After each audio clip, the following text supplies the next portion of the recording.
Welcome to chapters 11 through however far we get of Land and Sea. Let us not waste any time and get started. Chapter 11. Emily, wake up! It's time for training, Peter said. I rose with a jolt, immediately going for the dagger at my side, but then I realized that it was just Peter. Don't scare me like that, I yelled towards him, and he glanced over his shoulder. Whoops, I'll be waiting outside. Why don't you get dressed? So I walked over to the closet once I knew that Peter was out of the tent. I found a nice green sweatsuit and put it on. I glanced at myself in the mirror that was attached to the closet door. Not too shabby, I said, enjoying looking at myself in the still clear glass. As I was admiring myself, I saw Peter in the reflection of the mirror. I see you have found the outfit of the day. Now, are you ready? Didn't I already learn this stuff? Oh, I forgot to mention. I'm going to teach you magic. Wait, what? I said in a shocked voice. Well, if you don't want to learn, you won't know how to control that dagger of yours. And I can see it in your eyes that you want to know what that dagger is capable of. Alright, let's go. And so we walked to the cliff. It seemed that we would be coming here regularly, so I decided to memorize the way. Once we finally made it, Peter began to make targets appear on the trees. He also put some dummies in the ground and used his magic to make sure that they were able to move. Alright then, love, why don't you try to make the dagger tip have ice on it so your opponent, that tree over there, will be frozen. I closed my eyes and began to feel the dagger getting colder. I opened my eyes and aimed at the target. The dagger landed in the middle of the tree and turned to ice. Maybe this won't be as hard as I thought. Well, this is going to be easy, I declared. The last boys were beginning to come onto the cliff to see what was going on. I began to walk towards the dagger to pick it up, but Peter stopped me. Nope, you are going to use your magic to retrieve that dagger. Go back to where you were and standing and concentrate. So I walked back towards where I had originally been standing. I stared at the dagger until my eyes started to sting, and I tried to concentrate harder. I shut my eyes and was about to give up when I finally felt the dagger returning to where it had been in my hand. Nice job, Emily, one of the boys yelled from the crowd. I glanced over my shoulder and saw that all of the lost boys were sitting around and watching. I hadn't even realized them. I had been so concentrated. Yes, Emily, nice job. But can you burn one of those dummies and then retrieve the dagger? Peter asked. I took the dagger, put it into my throwing position, and felt it grow hotter, aimed, and threw it right through the dummy. It immediately began to burn on contact with the dagger, and I willed the dagger to come back before it landed. And it did. I could hear the boys cheering all around, happy to see that I was able to use my dagger against foes. All right, settle down, Peter yelled over all the chaos. Let's see what you can do in real combat. He grabbed the sword out of his belt and unsheathed it. It glowed a brilliant black in the light of the early morning sun. He got into an attacking stance and motioned that he was ready. Some of the boys gasped, but the others were completely silent. Are you ready, love? As ready as I'll ever be. And so, we attacked. I had the dagger go to a hit almost so unbearable, I almost dropped it. I lashed out at Peter, knowing that I wouldn't really hurt him, that it would only go in and out, leaving no sort of a hole. But I was wrong. Ah! Peter cried out in pain. I gasped as he fell to the ground, clutching the burn on his arm. I rushed up to him, wondering how this was even possible. He was immortal! That stab should have been a little tickle. Peter, oh my goodness, I am so sorry, I cried, trying to find something that I could use to heal the cut. It was more of a hole than a cut, with burns around it. Then I remembered last night, when Peter told me that the dagger's hilt had healing abilities. I gently unrolled the gold linen from the hilt, leaving the golden surface bare. I pressed the linen against Peter's arm, trying not to press too hard. I waved the hilt around it and saw golden sparkles drifting onto the linen. Emily, Peter said in a whisper. He was losing strength, and fast. Come on, stupid fabric, work, I said, and seeing that Peter was pretty much dead, gave up. I let the tears stream down from my face and onto the linen, making the golden fabric darken with every drop. I let my emotions go, not caring that they would open in the open for all to see. I leaned forward, listening to see if Peter was still breathing. I felt no breath coming from his mouth or nose. No. I leaned further, and without knowing what I was doing, I kissed him. It was a long, soft kiss, and I wanted it to never end. But then I felt a stirring beneath me, and wind swirled around us. I felt Peter returning the kiss. We slowly moved apart, causing the wind to go back to normal. I grinned at Peter, and he grinned back. "Sorry," I said, knowing that I had probably killed him twice over. "Don't be. I am alive, aren't I?" I had been too busy worrying over the act that I had just kissed him that I had completely overlooked the fact that Peter was alive. He brushed the hair out of my face, bringing me closer to him. He brought me into another kiss, this time harder. It seemed to last a lifetime, and I didn't mind. "I love you," I said, taking in a breath and helping Peter get up. "I love you too." Chapter 12. "Peter, what have you done, you fool?" the shadow yelled at Peter on Skull Rock, an island just a mile or so west of Neverland.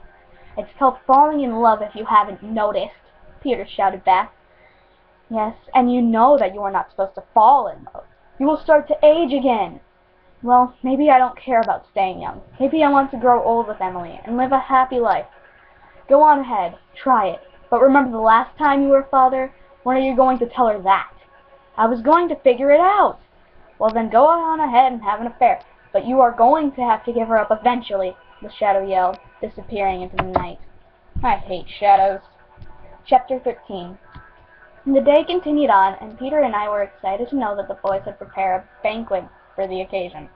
The occasion was in me saving Peter's life. The boys made a dinner of smoked hog, roasted quail, and lots of cake, which Peter supplied. The preparations were going smoothly, and I was trying to decide what to wear, how to do my hair and makeup, and if there would be a chance to dance. At about 9:30, the boys called me out into the center of camp. I was wearing a knee-high black dress with sequins at the top, black eyeshadow, ruby red lipstick, and my long brown hair curled to my shoulder. I was called lovely and elegant as I exited the tent. The one most excited to see me was Peter, who had a crown on his head and another in his hand. "Would everyone please be seated?" Felix called as I approached Peter. "Today we are celebrating the fact that Miss Emily Hook was able to save my life. And not just that, but she has also taught me what it means to truly love someone. And so, I present to you Queen Emily of Neverland. 3 cheers for Queen Emily, the first lost girl." The night went on with people dancing, singing, and telling tales of how Peter had rescued them from being left alone with no one to love them. Near the end of the party, Peter asked for everyone's attention again. "The first dance of the Queen and King of Neverland," Felix cried into the night. The Lost Boys began to play their pan tubes, and Felix was allowed to play Peter's bamboo rods. The music was lovely, and Peter and I began to dance. At first we started out slow, but then Peter had told the boys to pick up the pace. We were dancing to some of the quickest dances known on Neverland. It was a wonderful night, or at least was. The wind began to howl, and the trees began to bend and crack in the wind, and claps of thunder could be heard in the distance. Everyone raced inside their tents, and Peter used magic to seal them to the ground. He shoved me into our tent, sealed ours to the ground, and rushed inside. "That was a close one," Peter said, listening to the fire hiss as it was being put out. He lit up the candles that were placed around the room, and I realized something. "Peter, this storm is exactly like the one that happened the day we met. How strange that on the day we get closer, a storm like the one that made us come together would appear." "That is strange, but storms here on Neverland can be unpredictable. One moment there could be no clouds in the sky, the next there's a downpour. It's just how Neverland works." "I know, but did you realize that now we are both the same age?" "Wait, seriously?" "Yes. Amazing how 2 people can grow so close because one kidnapped the other, huh?" "I understand that, but it was scarier from my perspective. Actually, it wasn't, because I had to deal with an angry Shadow and angry Felix." "It wasn't as bad as waking up to find that a monster had just kidnapped you from right under your family's nose." "Well, sorry, but I couldn't just let you go and die, could I?" "Wait, I was about to die?" "Yes, because your father was heading towards the eye of the storm. But that part of the storm is supposed to be safe. right? Not in Neverland. Now try to get some sleep. Alright, sleep well, Peter. And you as well, my queen.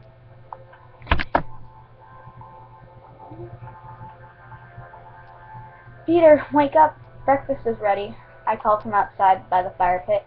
I wanted to give my thanks to Peter and the Lost Boys for making them something I haven't had in a while. Smoked salmon. What do you mean, breakfast? Peter grumbled as he came out of our tent. The rest of the boys had already sat down and had begun to inspect the food on their plates. Well, I wanted to thank you all for letting me into this camp welcomed and partially loved. So I whipped up some smoked salmon for you all to try. I handed Peter a plate, and he tried to eat it with his hands, just as the other boys had done. Oh, Peter, use a fork. Whoops, sorry. Peter grinned sheepishly. He grabbed the fork I handed him and tasted the bite. His grin widened into a smile that took my breath away. The others began to try it as well. They had their own reactions, but they were all the same. They loved it. Wow, I thought you guys might like it, but not this much, I said excitedly into the morning air. Now, it's time to train, Emily, Peter said, wiping fish grease off of his mouth. Wait, what? I thought you were injured because of training, I told him back. Was, but not anymore. Come on, slacker.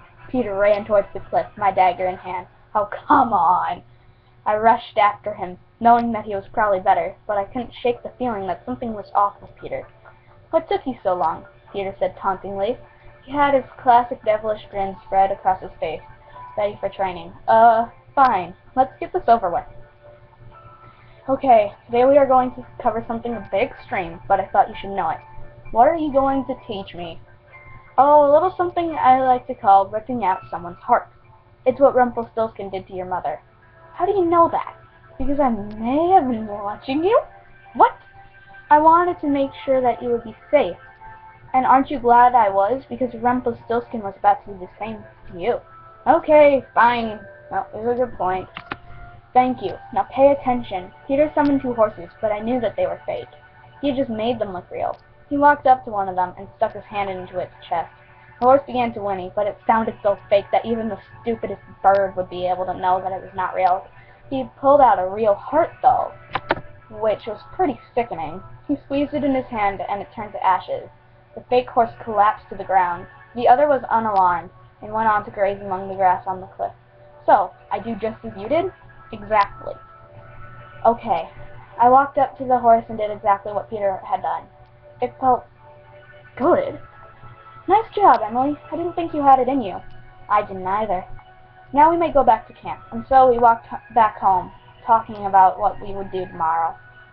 When we got to the camp, everyone was running around in panic. What is going on? Peter yelled over the top of them all. Hook has been spotted on the other side of the island. And he has balefire, Felix said, striding up to Peter. Emily, stay in camp and take care of the boys. I will be back in just a moment. And with that, they disappeared. End of chapter 14. I will see you guys in the next video.